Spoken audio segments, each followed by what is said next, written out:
Part 5. The Seal of the Living, Contracts of Light, not Bondage. A contract binds. A covenant liberates. One is made in fear of breach. The other is made in honor of truth. Modern commerce operates by contracts, but ancient peoples lived by covenants.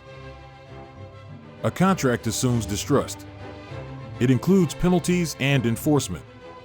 But a covenant flows from shared honor, divine order, and communal trust. To truly exit the corporate system, we must stop living by their contracts and start forging our own sacred agreements. The seal of the living is not made with ink alone. It is made in presence, breath, and spiritual declaration. The old world required signatures. The new earth recognizes intention, purity, and accountability.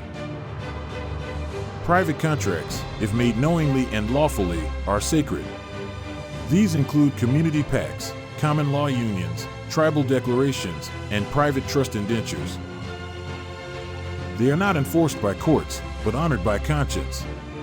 They are not adjudicated by bureaucrats, but preserved by councils. They are not based on currency, but on equity. When you write your own law and seal it with your truth, you are no longer bound by their fiction. You have crossed the threshold from legal slave to living soul. This is the future of law, not contracts of bondage, but covenants of light. The Great Correction, ending the assumed jurisdiction. Jurisdiction is a claim, a presumption, that you belong to the system, that you accept its benefits, that you are part of its contract. And unless you say otherwise, the system assumes you're still in it. Jurisdiction is a claim, a presumption, that you belong to the system, that you accept its benefits, that you are part of its contract. And unless you say otherwise, the system assumes you're still in it. You correct your status. You notify the system. You remove the legal fiction from your affairs. You return mail with no contract, return to sender. You mark forms as without prejudice, UCC 1-308. You issue notices of foreign status. You identify as a private man or woman, not a resident, not a U.S. person, not an employee. And once corrected, you stand.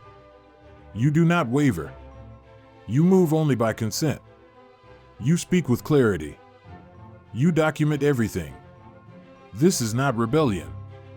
It is precision. It is truth. It is law. The Great Correction is not a theory. It is your right. It is your responsibility. And it is your inheritance. Your legacy is more than property. What good is sovereignty if it dies with you?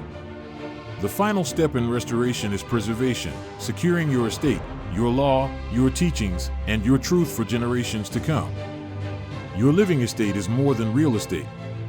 It is your reputation, your records, your declarations, your private trusts, and your testimony. It must be sealed in law, in love, and in covenant. This includes creating wills, living trusts, and private ecclesiastical records that define your values, your status, your contracts, and your heirs. To pass down freedom, you must teach freedom. To protect the estate, you must make the record.